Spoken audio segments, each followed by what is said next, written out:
cultural internacional también se toma las pantallas de la conversa. Hoy día queremos hablar desde la reflexión educacional, ¿verdad? Que desde Argentina nos acompañan porque el Festival BioBioCine también habla sobre las esferas de la educación, de qué está pasando con nuestros adolescentes, de charlas importantes que se van gestando desde este nuevo encuentro. Para conocer detalles de lo que se viene con respecto, ¿cierto?, a esta mirada, está con nosotros Miri Radomski, quien es crítica cultural, comunicadora y gestora audiovisual argentina, quien nos está acompañando también en esta, ¿cierto?, nueva versión de BioBioCine, pero también de nuestro podcast. ¿Cómo estás, Miri? Un gusto tenerte con nosotros aquí en el programa. Gracias, muy contenta de estar acá en Chile y acá con ustedes. Y también quien nos acompaña, ¿verdad?, es Sebastián Porrini, crítico cultural, docente y ensayista argentino que también viaja desde Buenos Aires para plantearnos esa mirada crítica de lo que es la cultura y obviamente quien nos comenta también detalles de cómo ha sido su experiencia en estos 30 años educando a distintas generaciones. Bienvenido, Seba, un gusto que puedas estar con nosotros aquí. Un gusto estar acá, realmente. Estamos, bueno, en un programa donde siempre vamos tratando de fortalecer lo que es la cultura. Hoy día partir hablando, Miri, contigo, desde tu experiencia también como crítica. Sabemos que llevas un recorrido bastante interesante en lo que es la cultura, las artes en general. Me gustaría que me partas contando y comentando cómo es que surge esa necesidad interna de poder dedicarte a esto.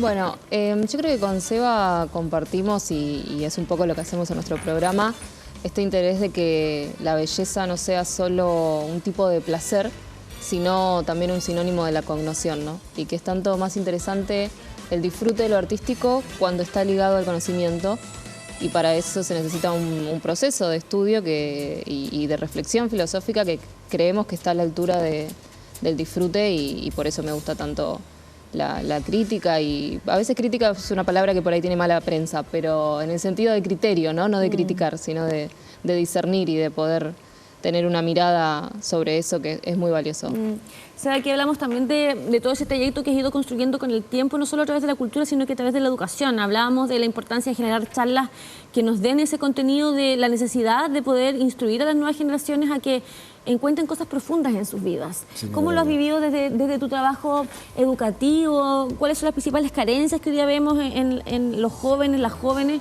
que te hace decir yo quiero seguir en este camino en la educación porque quizás probablemente algo hay que hacer hoy día? Sin lugar a dudas, una de las mayores preocupaciones es la educación. Sin embargo, todos hablamos de educación, pero nadie se preocupa por ella, ¿no? Nadie se ocupa realmente, por lo menos en nuestro país. Es decir, uno observa que cuando se habla de educación todo el mundo se pone de pie y dice que es importante, pero no se hace nada en sí por ello. La tarea real de la educación que estamos viviendo es una tarea de, yo diría, lamentablemente, ¿cómo decirlo?, de residual, porque lo que es el conocimiento, cierto conocimiento está pasando por las redes, más que por las escuelas, y justamente lo que decía Miri muy bien, por eso tal vez hacemos el programa, creo que es uno de los motivos, es considerar al arte y a la cultura como un enorme escalón del conocimiento, es una forma de conocer. Y eso la escuela no lo brinda, lamentablemente, es decir, hace un tiempo que ha venido licuándose y demás. Pero esto no quiere decir que haya que cerrar la persiana, bueno, bajemos, vendamos todo y malvendamos todo lo que tenemos. Al contrario, la idea justamente de la charla que tuvimos con los jóvenes era conversar de esto, ¿no? Decirles, a ver, ustedes tienen un potencial enorme para dar y ese potencial está ligado específicamente ¿a qué? A ofrecer una producción artística que tal vez no sea en el momento, no tenga el éxito, el momento del aplauso del TikTok, pero sí a quedar. Claro. Bueno, lo que vos decías muy bien, Constanza, antes, que es la idea de la inmediatez, ¿no? Basta de inmediatez, digamos, ¿no? Vamos a ponernos profundos. Sí, me gusta eso de poder hoy día también tenerlos acá, país vecino. Sí.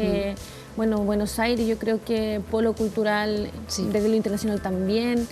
cómo se vive la vida de estar allá y de poder ser un aporte también. Ya vamos a hablar también del programa de radio que realizan, del importante reconocimiento que van a tener, que me imagino que también eso tiene que ser un puente importante desde su interna. Esperemos, para poder seguir adelante. Pero ya está la nominación. Digamos, ya está la nominación, y ya con esa nominación uno ya sabe que las cosas están siendo bien, ¿no? Sí, la verdad que nos sorprendió mucho la nominación para sacar un poco de encima el premio, para que no quede como tal vez una modestia, pero sí, nos parece muy importante porque como vos decías, Buenos Aires es inmenso culturalmente, está lleno de todo, por suerte. Y esto es como algo más de todo lo que se ofrece, que por ahí se llama reporte minoritario, ¿no? Por ahí no es lo que más hay, pero está bueno que también pueda existir y nos sorprendió que se le da lugar. Entonces, muchas veces, tal vez hay una idea de que determinados temas o determinados enfoques no van a tener rédito, o no tienen oyentes, o no tienen intereses, o esto, ¿no? Los jóvenes no están interesados. Y no, hay algo ahí latente y latiente muy, muy potente en la juventud que falta que uno lo haga, ¿no? Claro. Y lo despierta, eso me parece increíble. Eso, falta despertar, sí. Porque hablamos de este concepto de inmediatez que lo conversábamos tras cámara y que me gustaría volver a tomarlo. Sí. No sé, creo que nosotros desde la mirada de nuestra adolescencia éramos más seres humanos que jugábamos, que nos mirábamos a los ojos, que interactuábamos, que creábamos. Que creábamos. Claro. Teníamos solo las películas probablemente, había celular, pero todavía no estaba este internet tan exacerbado que muchas veces hace que los alumnos, en este caso los tuyos, se vayan aislando en esto, o sea, empiezan a tener la vida a través solamente de un aparato como este. Entonces, ¿cuál es la importancia de ese despertar? Es central, yo diría, por varios motivos. El primero y fundamental, porque si queremos construir una sociedad, una comunidad, una patria, llamémoslo como querramos, no se construye con individuos, cada uno con su aparatito, sino con un lazo de unión fuerte que reconstituya la idea básica de la cultura, ¿no? De todo aquello que hace la cultura. Segundo, lo que bien decía Midi, ¿no? Nosotros estamos en un medio, es una radio de streaming. Es decir, una radio que está dedicada básicamente a otro tipo de programas. Pero fuimos invitados a hacer esto, que es, como decimos siempre, la mosca blanca, ¿no? Un poco de la claro. Y tiene su respuesta. Es decir, llega a un determinado público. Hay un público para eso. Está esperando que haya un tiempo. Lo tercero, Constanza, que muy bien vos lo decías, lo de la inmediatez. Yo suelo decir esto, que es las verdaderas cosas importantes, como por ejemplo los hechos de la cultura, por ejemplo leer Las Mil y Una Noches, lleva tiempo, Por supuesto. mucho tiempo, mucho tiempo. ¿Alguien nos apura? Bueno, no lo lean, porque lleva tiempo, nos roba el tiempo y ese robo que nos hace es un regalo, ¿no? Es decir, me quita el tiempo de estar todo el día ante la imagen para meterme en un mundo que ocurrió en el siglo VIII, en el mundo islámico. Entonces es maravilloso. Por poner un ejemplo, ¿no? Es decir, dar ese tiempo, el tiempo de la lectura, el tiempo del disfrute de una película, de una serie, de todo producto cultural que queramos, nos lleva tiempo. Y vos bien lo decías, estamos educando al revés, ¿no? En lo rápido, poner el dedo, ¿no? Es decir, optá, votá. No es eso. Claro, ¿no? Porque hoy día si lo pensamos, ¿qué personajes serían el Quijote de la Mancha, Sancho Panza, los de La Mil y Una Noche? ¿Cuáles vendrían siendo hoy día aquellos personajes del futuro, del presente, que puedan hacer representar y mover las cabezas de las nuevas generaciones? Y ahí te pregunto también, ¿qué tan importante ha sido para ti la lectura, la filosofía, el escribir? Sí, no, ¿A fundamental. qué le escribes? ¿Qué es lo que te gusta revelar y hablar también en esos textos? Sí. ¿Y cómo te vas moviendo y desarrollando en esa arista? Bueno, a mí me gusta mucho pensar el arte. Como decíamos al principio y como hablábamos también un poco fuera de aire, para mí son cosas que van de la mano, ¿viste? Que a veces parece como una falsa dualidad de o lo disfruto o lo pienso. Y si lo pienso, bueno, no lo estoy disfrutando. Y para mí no hay mayor disfrute que la comprensión. Y seguro que si alguien estudia algo que ama, lo va a amar más. Porque también el amor es conocer. Y a mí siempre me interesó más la vía del arte. Hablábamos esto de la docencia, ¿no? Seba tiene una gran vocación docente, Yo no tengo vocación docente. Lo he intentado Es un par de increíble, es un veces, talento fantástico y valentía, heroico. sobre todo en Sí, estos no, tiempos. es heroico tener una vocación docente. Yo es algo que admiro muchísimo. Soy los maestros que me formaron y las maestras. Pero mi vía siento que es el arte, ¿no? Y siento que el arte en general es una vía. Y a mí me sirve pensar el mundo desde el arte y no al revés. El arte me ayuda a entender el mundo. Y me parece eso fundamental porque también el arte tiene esto de la conexión más directa con la emoción, que no es solo, que es un tipo de conocimiento y es el primer conocimiento tal vez, ¿no? Porque uno cuando lee las mil y una... Claro. O sea, desde que nacemos sentimos las emociones, al Totalmente. llorar, al conectar con nuestra mamá aquí en toda esta parte. Totalmente, y eso te desemboca posteriormente en, bueno, agarro un libro y me pongo a pensar o a entender qué es esto que me pasó. Pero es fundamental, es la primera puerta a entenderse uno y entendiéndose uno entender el mundo, ¿no? Exacto. Y ahí también me gustaría que me digas, ¿cómo has sentido el cambio generacional en todos estos años? La diferencia de los estudiantes y las estudiantes de antes a las de hoy. Y si es quizás central, como dice Mili, trabajar con las emociones, llegar a conectar con las emociones de los estudiantes para estos efectos de que puedan quizás remediarse a través de la educación. Sí, sí, totalmente. La primera puerta... Platón decía que la primera puerta era el asombro. Yo ahora diría, como dice Mide, la primera puerta es la emoción. Claro. ¿No es cierto? Es decir, uno de los factores que debe provocar la educación es la emoción. Si no, se va a ir inmediatamente. Tiene que haber algo que lo golpee, que lo represente en el mejor sentido. Ahora eso se da en el Quijote, se da en la Divina Comedia, se da en, no sé, en un drama de Shakespeare. Lo que ocurre es que es el docente el que tiene que poner el cuerpo. Y claro, la carga horaria que muchos docentes tenemos a veces lleva a que sea imposible. ¿No? Tener 12 horas seguidas de emocionalidad nos mata. Pero valga decir que es el problema con el cual nos encontramos a partir del cambio generacional que se produjo. Yo hace 30 y tantos años que doy clases. Claro, cuando entré era un chiquilín y los chicos tenían muy poca diferencia conmigo. Yo tenía alumnos de 18 años, yo tenía 22. ¿Y era más fácil el desarrollo educacional antes, cuando tenías más o menos la misma edad? Lo que pasa es que cuando yo entré todavía había formalidades, ¿no? Yo era el profesor. Claro. Entonces, a pesar de la edad, me miraban como una cosa... Y con el tiempo, los años me volvieron lo que soy, ¿no?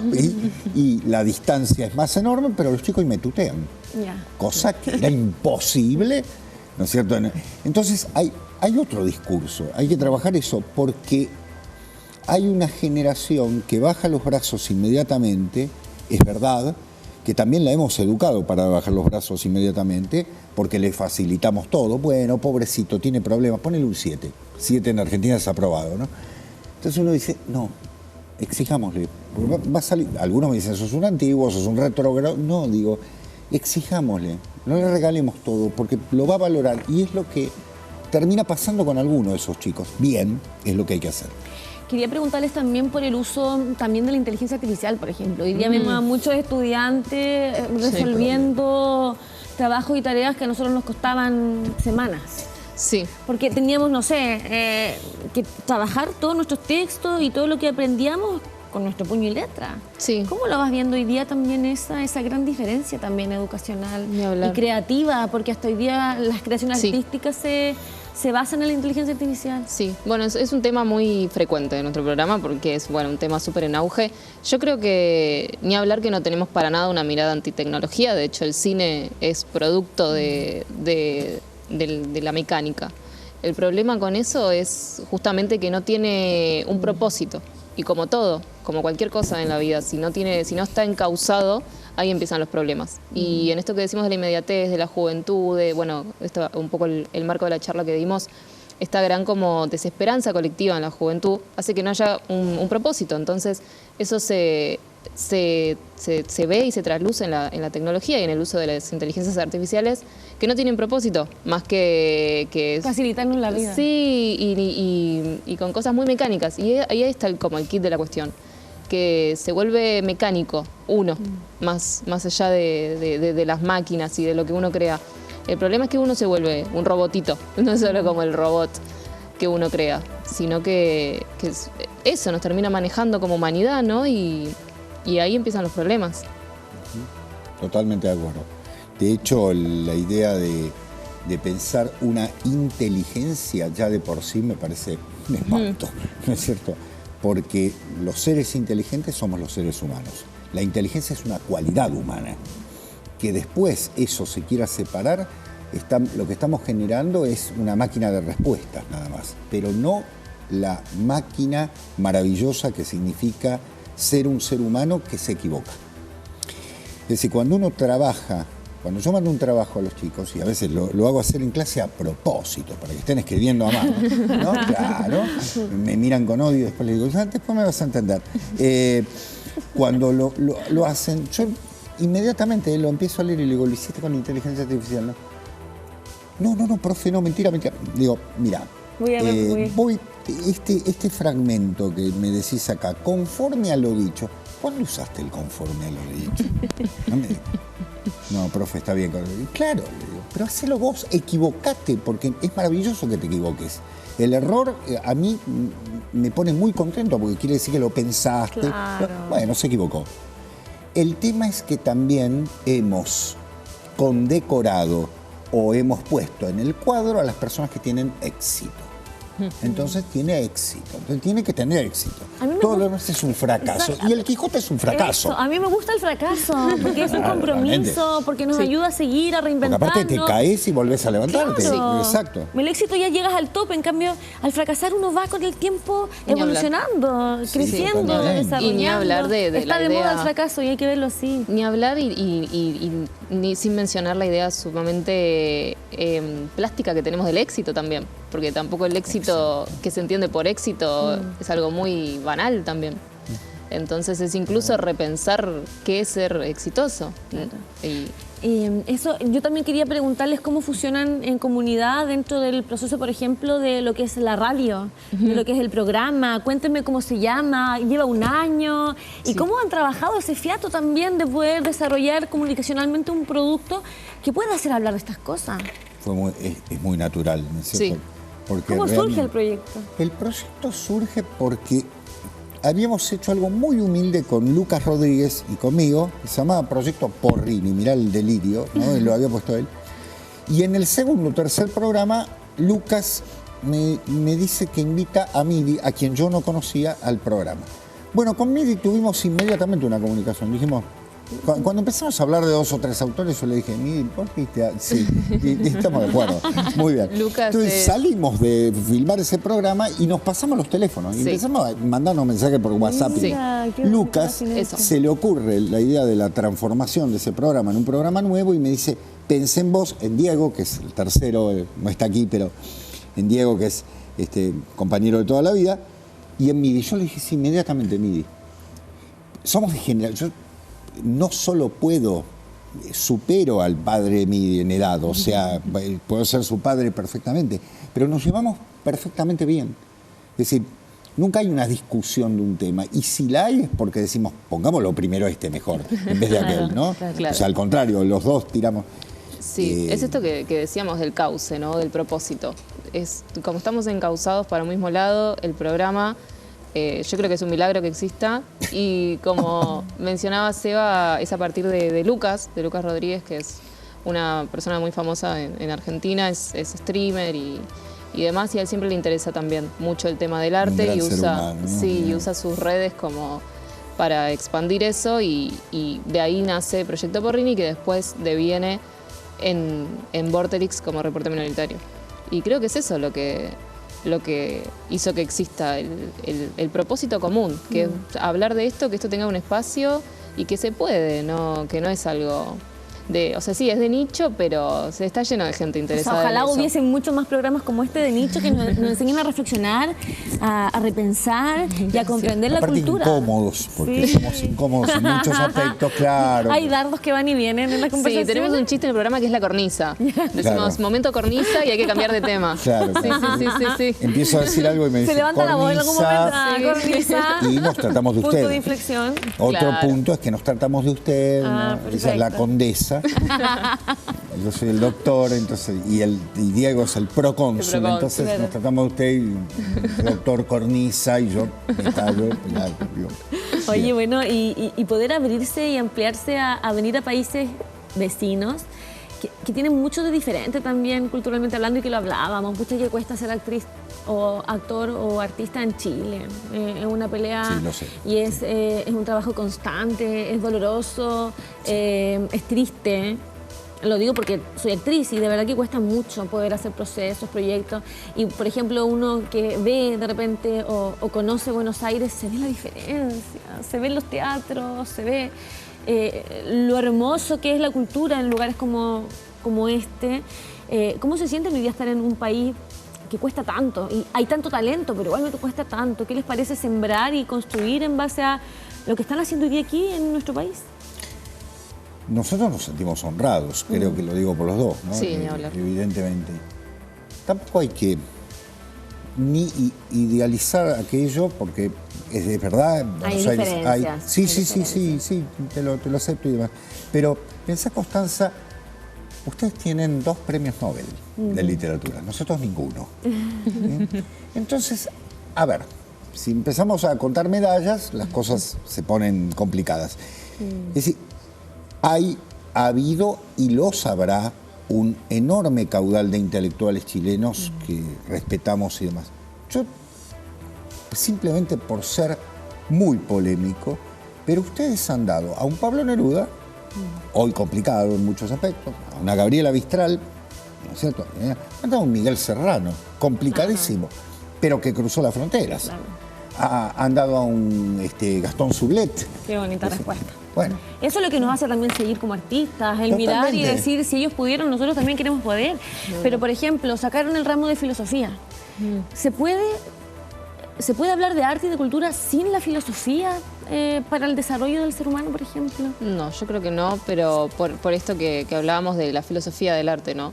Que hay un punto del raciocinio, de la belleza que te lleva a la cognición y eso te lleva, no en un sentido académico, por supuesto que uno puede prescindir de haber estudiado académicamente filosofía para entender una película, eso es obvio, es evidente, pero quiero decir, la formación del conocimiento siempre está como una posibilidad y eso me parece muy lindo de lo que decía Seba.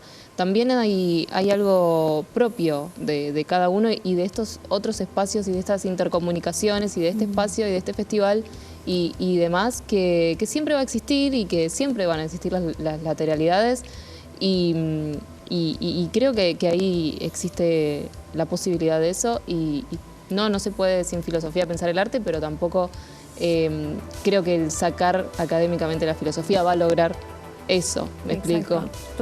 Totalmente. aparte, Constanza, perdón, que intervenga, pero está bien para apoyar lo que dice Midi. Si nos sacan la filosofía de la universidad, bueno, reúnanse en una casa, llamen a un profesor de filosofía que les dé. Mira, en Argentina se sacó la enseñanza del griego clásico hace un tiempo. Yo soy profesor de griego. Tengo más alumnos ahora que cuando daba clases. ¿Por qué? Porque me llamó gente, quiero estudiar griego. Bueno, nos reunimos en un lugar. Estaba la necesidad. Está la necesidad. Y la necesidad de estudiar filosofía o de estudiar estética o de estudiar simbolismo, está, va a aparecer. Cuando el discípulo está listo, el maestro aparece, decía el dicho, ¿no? La instancia, porque hoy día estamos también en el marco de este festival maravilloso, en esta 11ª versión. ¿Cómo se siente ser jurado? ¿Cómo se siente haber dado esta charla? Queremos saber también esa vinculación desde lo positivo, hablar desde lo bonito, No, los es encuentros positivo. Es que es nos van mayormente llenando, ¿no? positivo, ni hablar. Exacto. Ni hablar que es mayormente positivo. Ya la posibilidad de tener una intercomunicación entre nosotros, que recién hablábamos con Belén, somos de hermanos, entonces eso es muy, muy interesante poder mantenerlo. Y justo el marco del Festival Bio Bio está pensado desde la conexión de los cineastas con su tierra. Eso me parece sumamente valioso y antes de venir acá a la entrevista estuve viendo cortos y durante todo el festival me tocó ser jurado, que para mí es un honor inmenso que hayan pensado en mí, y todos los cortos tienen esta conexión con la tierra. Y es increíble cómo es algo que pasa en un pueblito de Chile que podría pasar en Jujuy y hay algo de lo universal, ¿no? Exacto, y quizás la conexión con lo territorial hace que la misma juventud pueda quizás conectar y volver a encantarse con lo que se presenta hoy día a nivel cultural. Las plantas no crecen si no están enraizadas. Exacto. ¿No es cierto? Nos enseñaron la hidroponía, todo bien, pero ¿no es cierto? La tierra es la tierra. Sí. Oye, los nutrientes de la tierra son únicos. Ojalá nos pudiésemos quedar aquí conversando toda la tarde. Es un placer estar aquí con ustedes. Ojalá vengan bien seguido a nuestro país. Y vamos a escuchar sí o sí el programa de radio. Queremos ser referentes como medios de comunicación y poder conversar y tener estas conexiones emocionales, ¿verdad? Y de pensamiento con artistas como ustedes. Así que muchas gracias por acompañarnos. Muchas gracias, Constanza y equipo. Gracias. Enorme. La invitación extendida entonces a que sigan nuestro podcast y también sigan los medios de comunicación de la Universidad de Concepción en la esfera cultural y artística, que va revelando todos los saberes y toda la historia de grandes pensadores.